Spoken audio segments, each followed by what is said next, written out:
Dan Allah nggak akan repot sama sekali kalau kita minta. Request kita sebanyak apapun ke Allah nggak repot sama sekali. Bahkan kadang-kadang kita meminta sesuatu yang menurut logika kita udah nggak mungkin, buat Allah juga bukan sesuatu yang berat. Nggak akan Allah terganggu, kamu kalau minta ngira-ngira dong gitu. Masa minta sesuatu yang udah nggak mungkin lagi dikabulkan? Enggak, karena ala kulli syai'in qadir, nggak ada batasan. Allah Maha Kuasa atas segala sesuatu.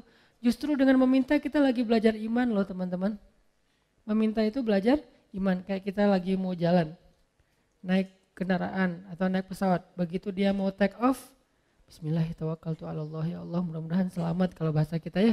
Itu kan belajar bergantung ke Allah. Justru orang yang nggak meminta ke Allah, nggak bergantung ke Allah, itu istaghna, sombong. Memangnya kita yakin take off ini akan berhasil, akan sukses. Apalagi landing, itu lebih berat lagi tuh. Selalu deg-degan saya kalau udah landing. Apalagi kalau yang misalnya pesawatnya agak kecil, terus cuacanya nggak bagus, landingnya sampai nggak terlalu mulus gitu, itu kan resikonya tinggi. Sehingga pas lagi landing, doanya mungkin 3 kali lipat pas dari take off gitu. Kalau take off doanya subhanallah sakharana haza, kalau landing sampai yasinan, ayat kursi, ar-Rahman. Kenapa? Karena bergantung kepada Allah. Loh kok pas lagi kayak gitu berdoa, ya ke siapa lagi coba? Kita berlindung, ke siapa lagi kita bergantung, ke siapa lagi kita berharap. Itu bagian dari iman.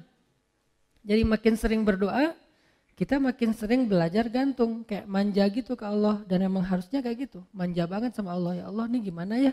Ya Allah saya ada ini, ya Allah ada itu. Terus saja setiap hari itu laporan ke Allah, dia dikit-dikit nge-mention Allah, dikit-dikit angkat tangan. Allah sayang banget sama hamba yang kayak gitu. Justru kalau hamba ngerasa, ini mah masih bisa dikerjain sendiri, ntar aja kalau udah susah baru minta sama Allah. Allah gak suka yang kayak gitu, itu bukan mandiri, itu istaghna, sombong. Masa hal yang sepele aja minta ke Allah. Nabi bilang, mintalah kepada Allah walaupun garam. Garam aja mau masak minta ke Allah, walaupun sederhana mungkin bahasanya. Ustadz, garam itu bukan minta ke Allah, beli ke warung, ke Alfamart, bukan minta ke Allah.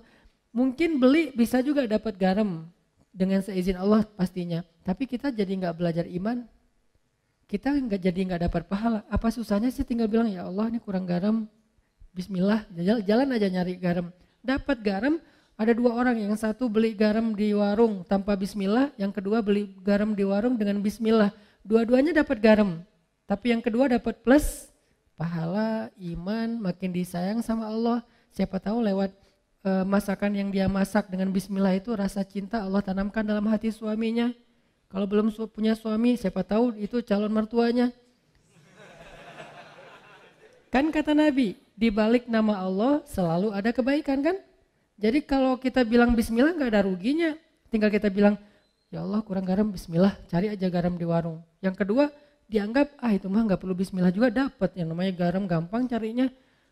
Ya, dua-duanya dapat garam, dua-duanya masukin garam ke dalam masakan itu. Tapi yang satu berkah, yang satu tidak berkah. Segala sesuatu yang dilibatkan nama Allah di dalamnya, kata Nabi, Allah munculkan kebaikan atau keberkahan. Segala sesuatu yang tidak ada nama Allah, Allah cabut keberkahannya. Jadi bukan hanya masalah makanan yang kita makan teman-teman, tapi apa kebaikan setelah itu yang kita dapetin.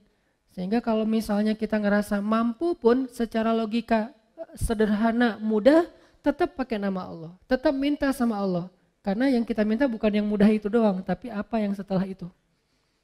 Kita jalan naik motor, cuman dekat doang ke rumah teman atau kemana gitu yang mungkin bahkan kadang-kadang gak perlu takut ada razia atau apa karena terlalu dekat gitu. Atau di kampung gak pakai helm juga, walaupun ini bukan saya gak nganjurin ya.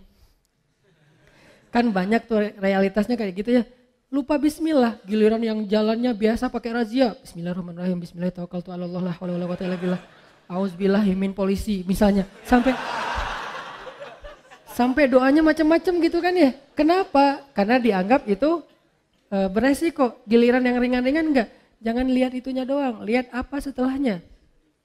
Jangan-jangan pas kita enggak baca bismillah, emang enggak ada kejadian apa-apa. Tapi kita lupa, mungkin harusnya kita dapat kebaikan loh.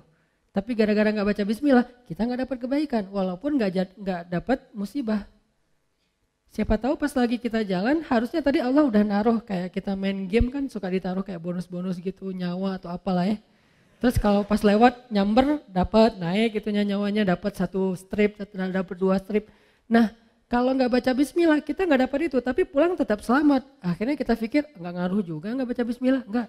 Jangan lihat kejadian itu aja, tapi lihat apa setelahnya. Siapa tahu dengan baca bismillah, bukan siapa tahu sih, yakin dengan baca bismillah kita dapat kebaikan yang kita min haitsu la yahtasib, yang kita nggak pernah tahu, nggak pernah duga.